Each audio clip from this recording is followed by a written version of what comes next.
ചില തെറ്റായ വിവരങ്ങളാൽ നമ്മൾ അതിൽ ക്യാരിഡ് അവേ ആയോ? ചില മാധ്യമങ്ങളെങ്കിലും അതിനെ വലിയ രീതിയിൽ അവതരിപ്പിച്ച് തെറ്റിദ്ധരിപ്പിച്ചോ എന്നൊക്കെയുള്ള ചോദ്യങ്ങൾ കൂടി പിന്നിൽ നിന്ന് കുത്തും ചിലപ്പോൾ കുറച്ചു കഴിഞ്ഞാൽ.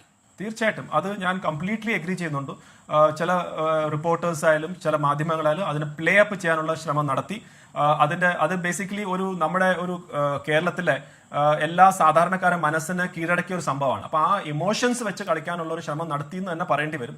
അതുകൊണ്ടാണ് ഞാൻ നേരത്തെ പറഞ്ഞ പോലെ ഈ ഒരു പ്രഷർ അത് പബ്ലിക് ഒപ്പീനിയൻ മാറ്റാനുള്ള ഒരു രീതിയിലേക്ക് മാറി. അത് പൊളിറ്റിക്കൽ പ്രഷറാക്കി ആ ദൗത്യസേനയെ അത് എഫക്ട് ചെയ്തു. അത് കാരണമാണ് ഈ ഒരു 8 ദിവസം നമ്മൾ പറയത്തില്ല, കാരണം 2 ദിവസം അവർ ഫസ്റ്റ് 2 days അവരൊന്നും പ്രവർത്തിച്ചില്ലായിരുന്നു. 18-ാം തീയതി തൊട്ടാണ് മീഡിയ അവിടെ പ്രവർത്തിച്ചത്. 19th തൊട്ടാണ് 19-ാം തീയതി തൊട്ടാണ് ആക്ച്വലി ഈ മാക്സിമം മീഡിയ ഈ ഒരു അറ്റൻഷൻ അവിടെ വരികയും 19 തൊട്ട് ഇപ്പോൾ ഒരു 4 ദിവസം അറ്റ്ലീസ്റ്റ് ഒരു 2 or 3 ക്രൂഷ്യൽ ഡേയ്സ് നമ്മൾ നഷ്ടപ്പെടുത്തി തന്നെ നമുക്ക് പറയേണ്ടി വരും.